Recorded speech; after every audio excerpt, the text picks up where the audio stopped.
Hello, everybody. We're back for another Let's Talk session with some thinkers and influencers from a nationwide perspective and actually now from an international perspective. And we have a guest today who's going to come on and talk to us about how her convictions influence her political and social beliefs from a moral, ethical, and religious perspective. So I am really excited to have her on with us today. As soon as she joins the chat here, I will welcome her. I'll welcome her to join. And I see we've already got a comment. Thank you so much. You have had some of the most amazing people.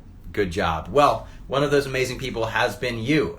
This is from a former guest, and your episode was amazing. And speaking of an international, multi-ethnic perspective, that's what you offered, and that's what many other people have offered as well. So really excited to be sharing these thoughts and to be hearing stories from multiple backgrounds. That's what the Let's Talk session is all about, especially in conjunction with our Listening to Minority Leaders session, which is also very important today. I want to hear from people from various backgrounds. Unlike the opposition, the radicals today, I believe everyone should be able to speak their opinion, and whether or not we agree, we should be able to have a conversation. And as a matter of fact, if you're not scared of voicing your opinion and you're not scared of what you might find out when you're pushed a little bit, then you have nothing to fear by voicing your opinion with someone from a different background. So I think that's the attitude we all need to have. Let's welcome our guest right now, who's coming in a few seconds. Hello, how are you doing today? I'm good. I had some technical issues. For some reason, only one AirPod is working and the other is not. So I don't know. Maybe those one's dead. AirPods, they're supposed to be like the mark of 2020 opulence, and they're not working for you? Come on. Guess not. Everybody, this is Elisa. Is that Elisa or Elisa? You know what? You technically said it right in English. My name is the Spanish version of Eliza. So it's pronounced Elisa. I'm Hispanic from Mexico. But honestly, I answer to anything that sounds like it. Excellent. So Elisa, there we go. I will go with your traditional pronunciation then. And thank you so much for being here. Guys, I want to give a brief intro here, and you feel free to add on anything that I miss. So you are an outspoken political and social activist, really from a faith background, that faith being the Christian faith. And that is really what I've seen on your page and through your posts, through your spoken word. That's what has driven you to do what you do and to seek to influence the world. And so that leads us to my first question, which I always ask is, number one, did I miss anything? And number two, tell us your story. I want to hear about you and why you do what you do. Sure, absolutely. I mean, there's always going to be something you missed, right? I'm also 9 months pregnant during a global pandemic and an election year. So congrats. There you go. Amazing. Thanks. I mean, literally, when you asked if we could do a live, I was like, yeah, we better do it soon, though, because I could go into labor today. You never know. It's been fun. My husband and I are very excited. My story, to answer your question, is a little bit different, but I'll make it super brief. Basically, I am one of 39 biological siblings. I was born into a polygamous family in Mexico. My mom was wife number 5. It was a religious cult that she grew up in, and I was born into as well. And by the grace of God, my mother had the wherewithal and the inspiration to leave polygamy and to leave that situation. And so while I was born in Mexico and I have dual citizenship, I was raised primarily in the United States. I would say almost exclusively, other than those first couple of years. But it really, I think, launched me into a position in life where I looked around me the older I got and realized the importance of the family. And I realized that we can complain all day long about politics, and we can complain about policy needing to be changed, and we can complain about the president, whoever that might be. But really what it comes down to is, if we want lasting change, it starts at the family. And I truly believe that if you heal the family, yes, if you heal the family, you will heal America and eventually, obviously, the world. But yes, I'm a Christian. My mom converted to Christianity after leaving polygamous FLDS. FLDS is Fundamental Latter-day Saint. Kind of connected to the Mormons, but the Mormons have distanced themselves from that now, if you're at all familiar. But just honestly, they've distanced themselves from a few teachings that were in their history that now are no longer, shall we say, socially acceptable. Yeah.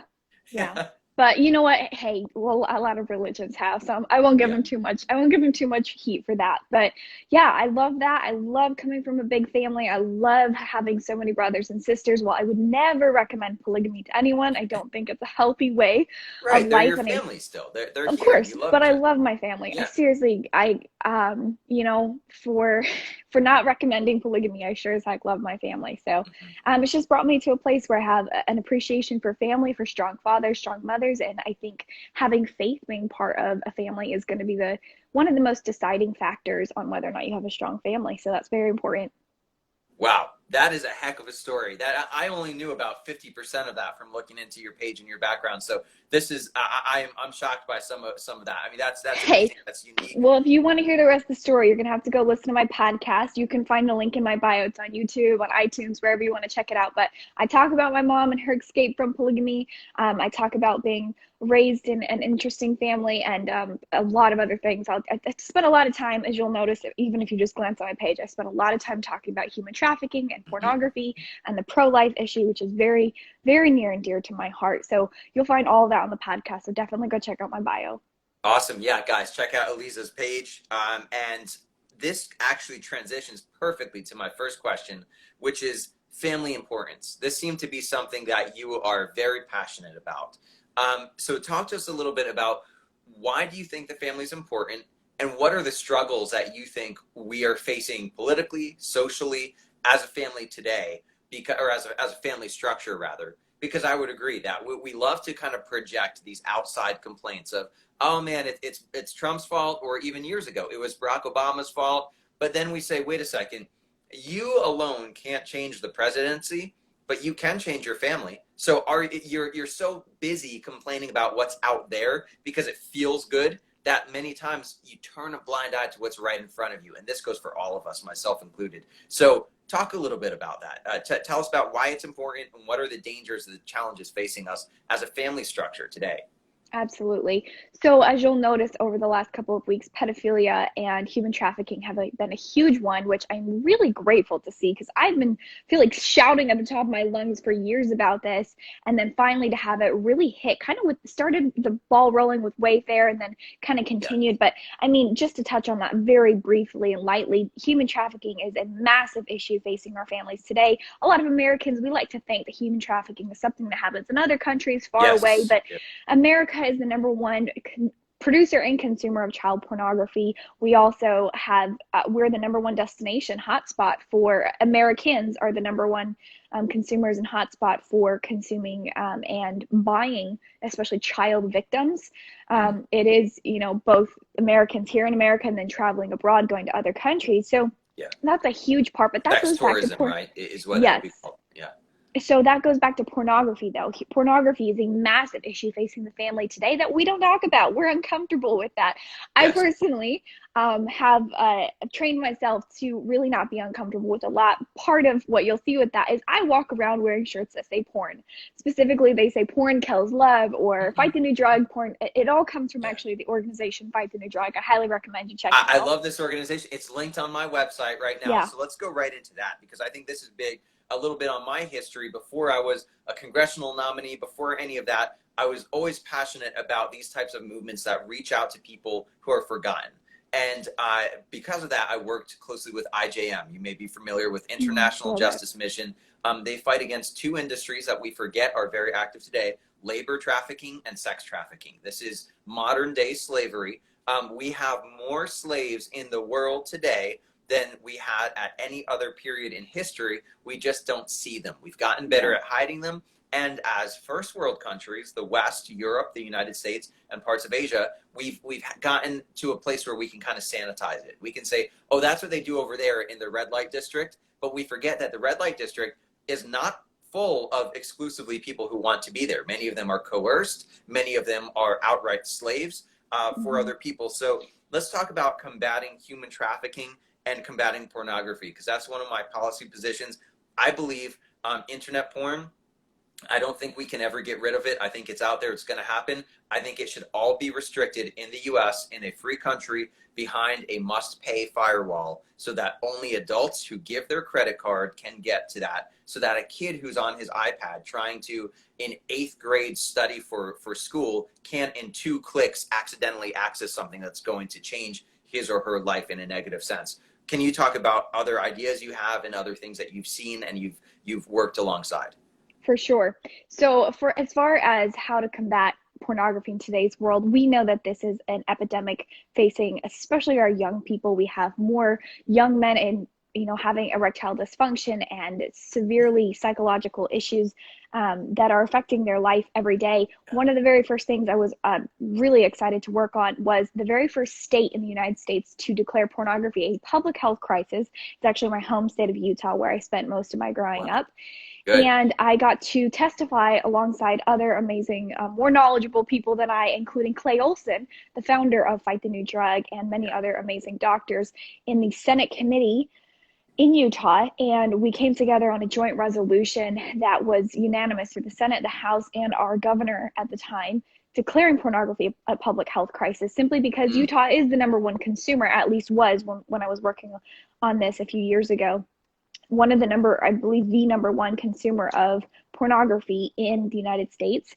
And it's thankfully starting to gain some traction. We're starting to see, I think it's now over 11 states, if I have my numbers right, who have actually picked up a resolution very similar, declaring pornography a public health crisis. Now, obviously, Good. this is not legislation. It's not outlawing anything. It's making the public aware that, hey, this is not just a religious issue. This is not just that this is bad for you spiritually, but also it can harm you. It's very detrimental.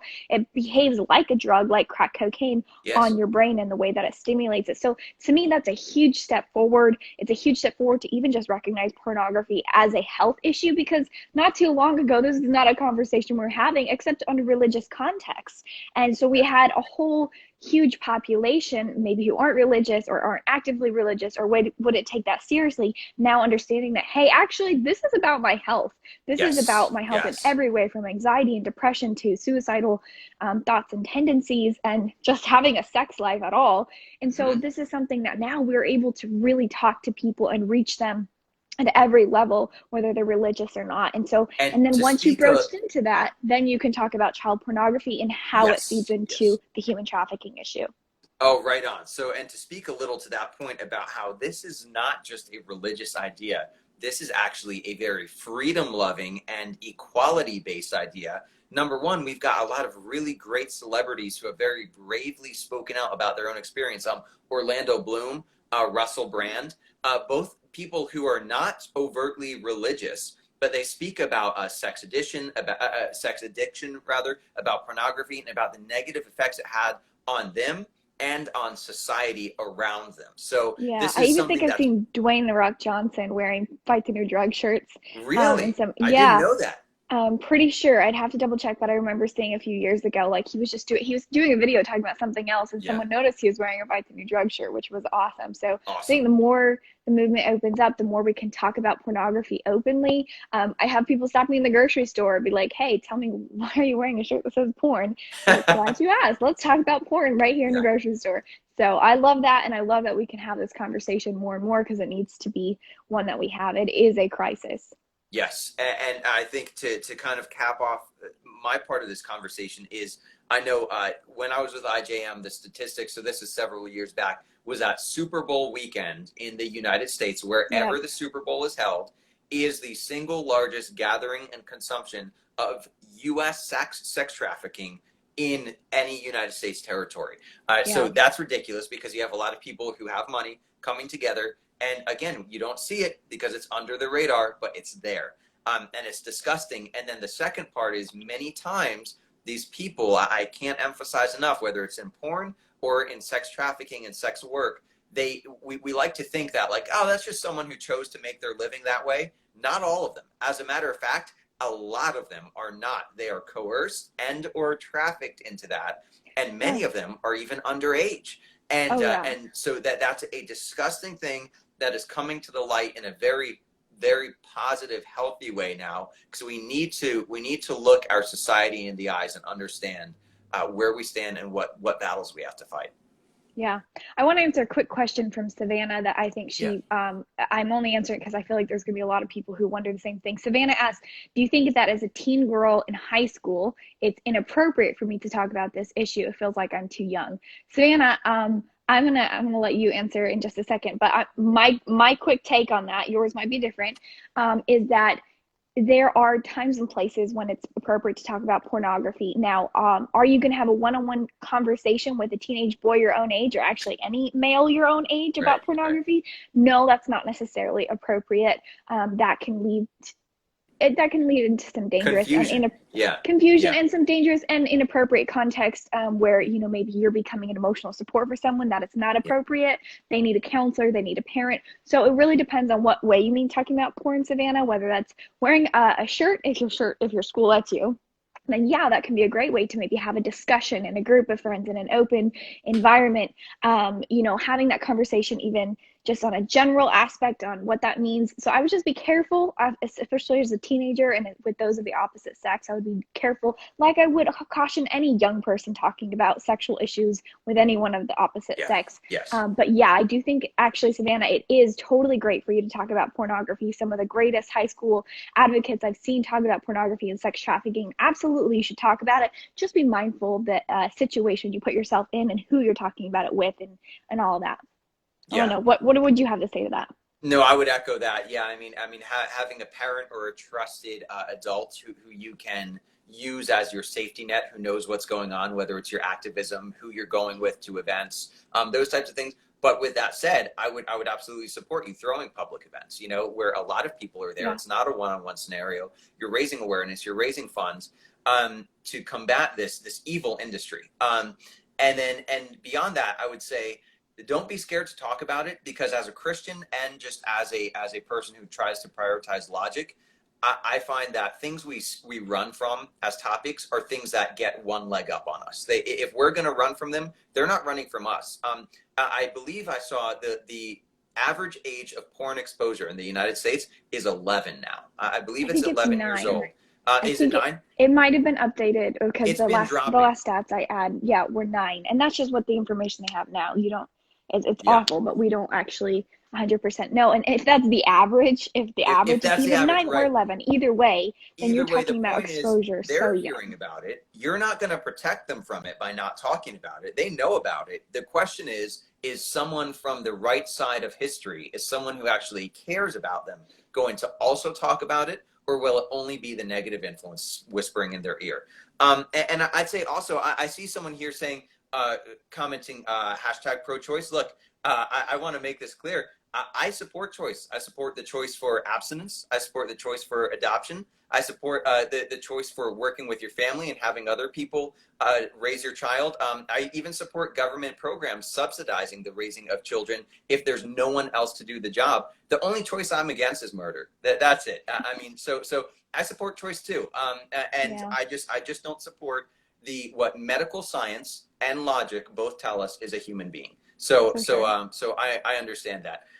So with that said, let's move on to the pro-life movement and talk to us in your experience about what you see as the strengths and weaknesses of the pro-life movement. Because I definitely, look, I support it, but I think that the pro-life movement has some weaknesses, specifically in the way it's represented by politicians.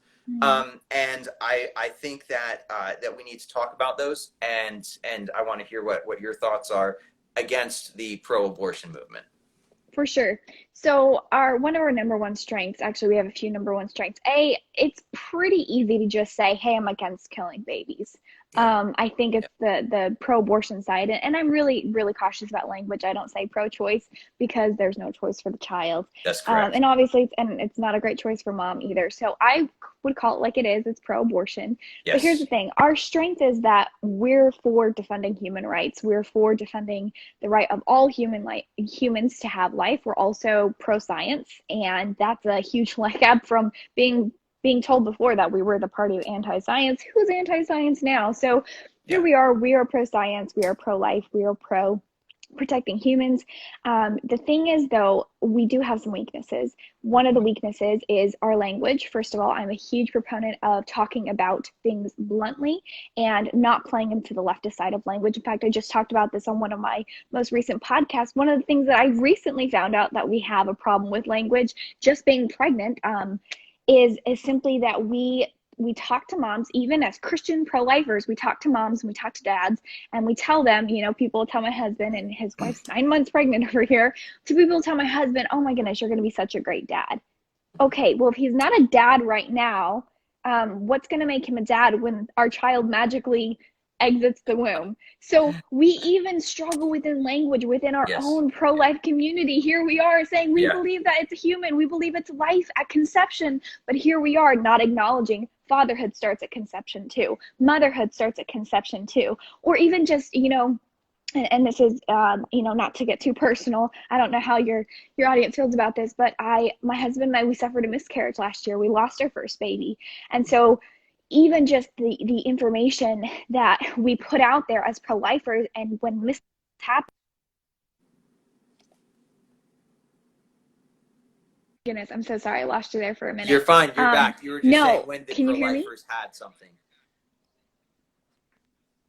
Yes. So we as pro-lifers, I think even as a pro-life community, we struggle with our language. We need to acknowledge that babies in the womb are babies, whether they're miscarried, whether they're currently being carried and you're pregnant right now, you are a mother already, you are a father already. We as pro-lifers need to change our language there. We need to stop saying things like pro-choice, because the other side is not pro-choice. Yes. We are pro-choice, Yes. as you eloquently stated earlier. We are the party of pro-choice. The other is pro-abortion, pro-child murder, however you want to say that. And so that is a huge part we need to talk about. We need to change our language as pro-lifers. And then the other thing is, I feel like we struggle with this less and less. The more we go forward, I think we're getting better at this as a pro-life movement. But this next one is using graphic images to try and change hearts. I'm not saying it never works. Sometimes it works. I've heard amazing conversion stories. I get it.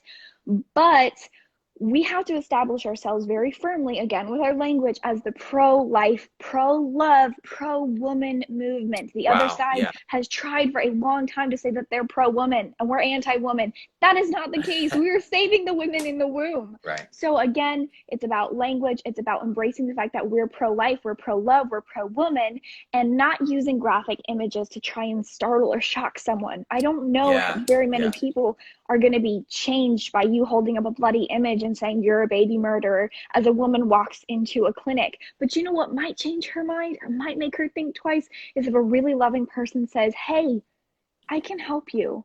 I know you're probably scared. I know you need help. I can help you. Please let me pray for you. So I just, I feel like maybe moving away from that and into a firmer messaging on being pro-love, pro-life, pro-woman. This is really important. Again, I'm really big on language and how we use language. Yes, absolutely. And I would say a lot of this is marketing. A lot of it comes down to what groups are named and how they can sell themselves based on that name. So pro-life, pro-choice. We see other things like right now the Heroes Bill, right? The Heroes Bill I won't dive into too much, but it's named the Heroes Bill so that if you stand against it, you seem like you're standing against heroes. It's all about naming and marketing. Now, I absolutely agree. I think it's a battle of words. It's a battle of definitions. And guys, I want to encourage you right now, real quick. If you want to ask any questions to myself or to Elisa, please go ahead and ask questions down below. And we would love to talk to you and to hear your questions, hear your thoughts as well. So I see a lot of people active in there. Now, let's move on. While we're waiting for any questions to come through, I want to hear then, kind of to bring this full circle, how your faith influences your social and political beliefs. Because we've had a lot of people right now talking to me about their social and political beliefs. But I always, as a Christian, I love hearing from other believers about how their lives and what is most important to them impacts the way that they view and affect the world. So let me know, how has it led you? For sure. So to me, when I argue specifically, especially in my podcast episodes, I usually try and steer clear of or not steer clear of. I think it's important to talk about faith as well, but I try and differentiate so that my audience can say, hey, just so you know, Yeah. as faith, Christian-based people, this is what we believe and why. But then here are also your secular arguments. So I like to try and spend a good amount of time on both. I love that. But I love that. Yeah. my faith obviously strongly, strongly impacts how I believe. I believe that, God knit us together in our mother's womb and that he knew us before we were conceived. And, the thing is a huge part of that, and coming back to the family, a huge part of my faith is believing in the family unit. God made man and woman. He, said man shall cleave unto his wife. He didn't say wives, period, plural. So again, not a proponent of polygamy, even though I love my polygamous family. But then on top of that too, God didn't say that it should be two men cleaving unto each other, and God didn't say it was to be two women, and God didn't say, he created us and knew us in our mother's womb, and also he makes big mistakes. And by the way, your genitalia is boy, but you think you're a girl. God doesn't make those kind of mistakes, and he does have a Mm. design for the family. And so that to me is really, really important. But then that you can back that up so simply with empirical evidence. We can see that Yes. Yes. fathers are desperately needed and important. We can see that without a strong father, which is, I believe, one of the number one issues facing America today, is a lack of Absolutely. strong fathers. But we can see how important a father is, that two mothers is not enough and one mother is not enough. And God bless the single mothers out there. I was raised by a single mom until my mother remarried when I was 8 years old. So I have a Yeah. huge soft spot for single moms, but single moms is not God's plan. It's just not. God's plan is for a man and a woman to abstain from having sex until marriage, to get married, to procreate, to become one, and to create a family and raise them, to defend and be salt of the earth and light of the world. So Yeah. my faith has made a huge impact. And of course, I think that's extremely important to talk about. But I also feel like, we have science on our side. We have facts on our side. We have all the evidence on our side showing that God's way is the best. Whether or not you believe that it has to do with God or not is another story. But even Sure. Right. our evidence can show us that a family of a mother and a father waiting till marriage and then staying together is the best thing a civilization can do for its people. Absolutely. And two thoughts on what you just said. So the first one, kind of working back here, is you're just talking about we have the science, we have the data, we have the truth on our side when we're speaking about the importance of a two-parent home with a mother and a father. Who else is on our side there, actually, is Barack Obama.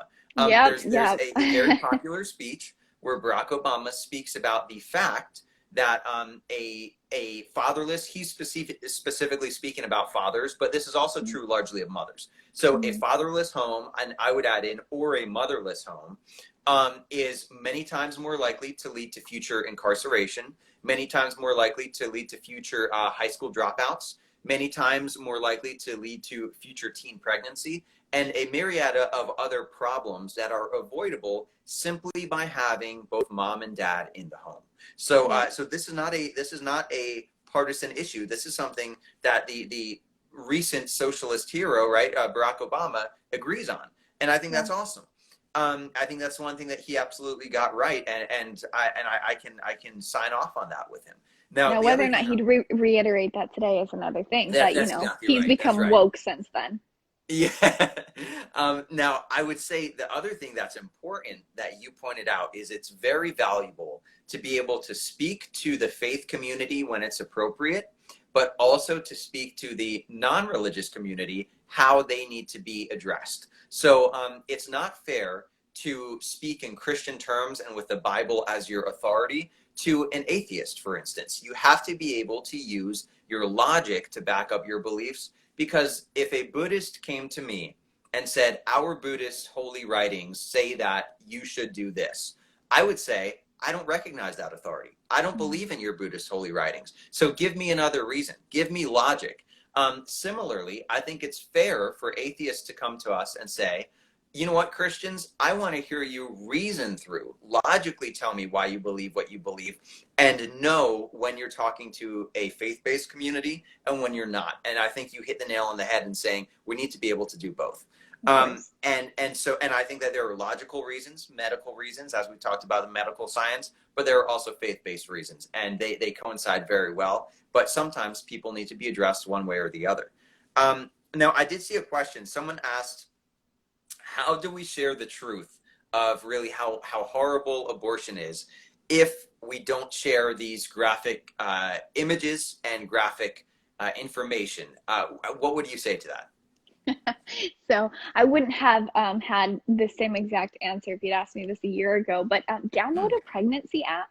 Seriously, just about any pregnancy app, and you pull up a 10-week-old child, and that's Yeah. not graphic. It's not a child pulled apart into pieces. Just download a pregnancy app, just about any of them. Just type them into your app store. Your Yeah. mom might think you're weird and might ask you a question. Might have Make to sure and answer tell some you. awkward questions there. Just Yeah. explain to her, no, I don't need a pregnancy test. Yes. But download a pregnancy app, and I'm telling you, just right there, as stark and as raw as you want to get, you can see a 10-week-old fetus, you can see a an 8-week-old fetus, and it will go over, because the pregnancy app is meant to celebrate the fact that you're pregnant. And so they're showing you all the exciting things about your baby's development this week, and it's going to say your baby has 10 fingers and toes, it has a fingerprint, oh my goodness, look at the heart is beating, it started beating at 10 days or whatever. It's Yeah. going to show you, oh, by the way, press this button, and it's going to show you exactly how big they are right now. And you can see the humanity right there for you. You don't need graphic images. Just download a pregnancy app, explain to your parents why, and show your friends exactly what an unborn child looks like, and exactly where their development is, and exactly how far they have come, and the fact that they have their own unique DNA. It's not to mention a spirit from God, but they have their own DNA code from conception. So trust me, you don't need those graphic images. Just science. That's all we need. That's all. We have it right there at our fingertips. Most of y'all have smartphones, especially if you're watching right now. Yes, yeah, no, that's exactly right. I agree. And I think a lot of those facts, a lot of the data, it can come free of these graphic images. And if someone wants to look up the graphic images, or if they ask you to Oh, tell of them what course. abortion Share them actually when it's includes, appropriate. It's then fine. profound. It's Right. extremely profound. Share it when it's appropriate. Yes, but I would agree. I think it's best to build the relationship, because a relationship outperforms shock value every time. And so if you're building this relationship, having these conversations and speaking about the truth, I think that there's a lot of value there to be saying, look, after 5 weeks, the heartbeat it has started. The fetus can feel pain at this point. Look, new DNA is created when a zygote is created. And if you don't believe that those things make a human, then tell Yeah. me what makes us human. Because that's really what the question is. Because if you can prove to me medically and logically that a baby is not a human, then it is a women's right issue. But if I Mm. can prove to you that a baby is a human, then it's not a women's right issue. Don't come at me with that garbage banter, because then it's about you taking another life for your own convenience. And then it's Yeah. different.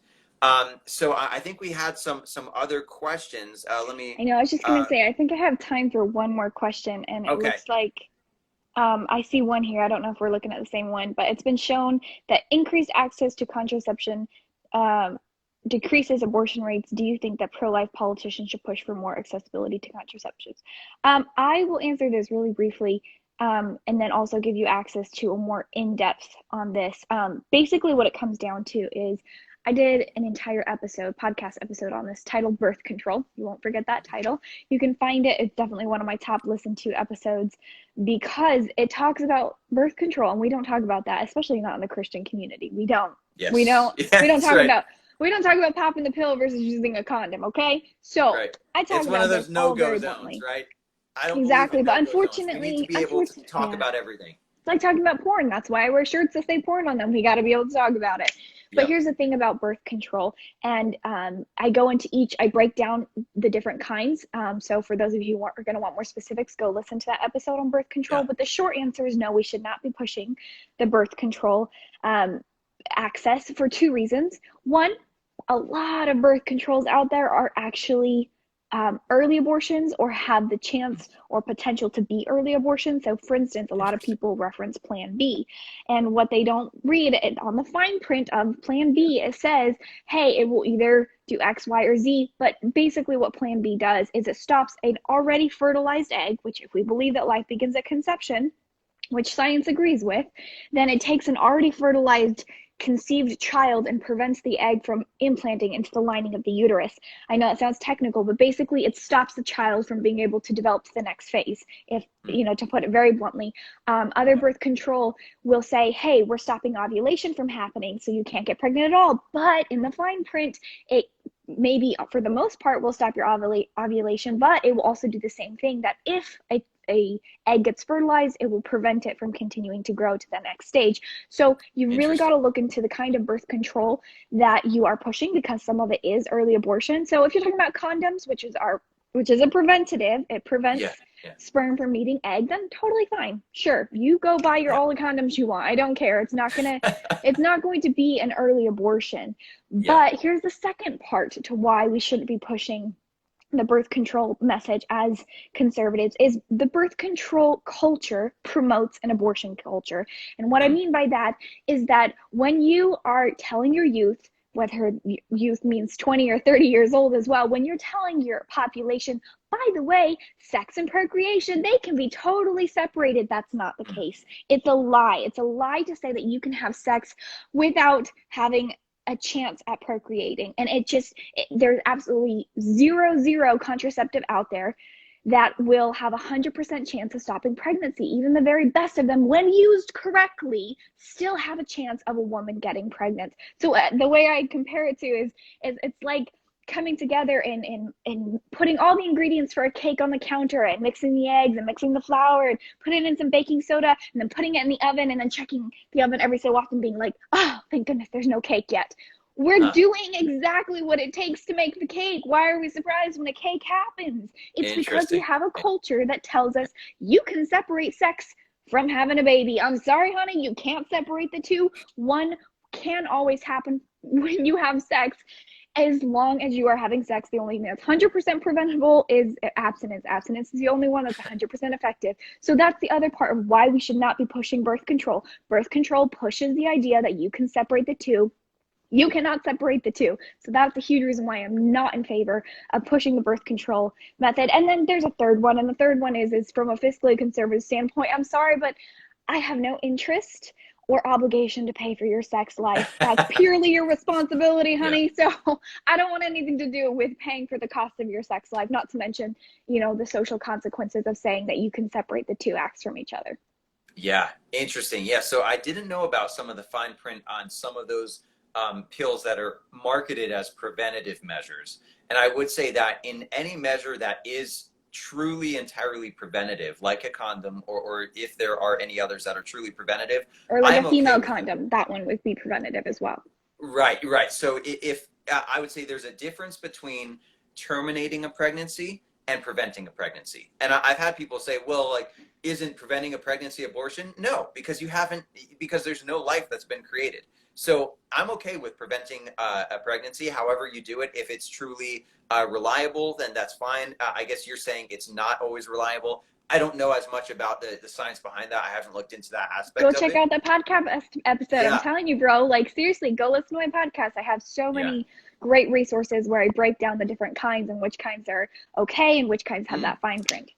Right. So the type that are actually safe and actually preventative, as opposed to partially preventative and sometimes abortion pills, I would be okay with those ones.